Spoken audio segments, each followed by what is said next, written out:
He says, honor your women, respect them, do not abuse them, be careful how you talk to them. Why did he give so much of importance to that? Because he knows at that particular time they were going through a period of ignorance where they maltreated women to a degree that was unheard of.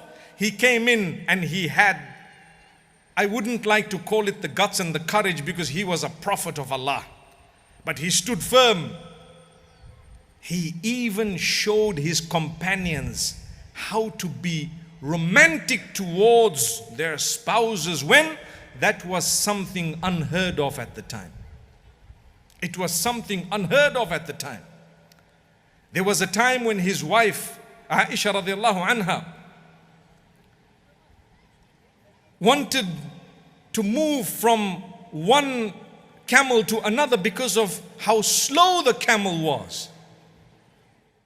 Immediately, he was happy to do that. Imagine if you were driving out and your wife says, no, I want to go in the Mercedes, or I want to go in the other car. What would you say? Subhanallah, huh? Do you think it's your car? You can keep on going with your Toyota. By the way, I'm a Toyota man. By the way, I'm a Toyota man. But I'm only giving you an example. This is the man. If you know him, you will love him.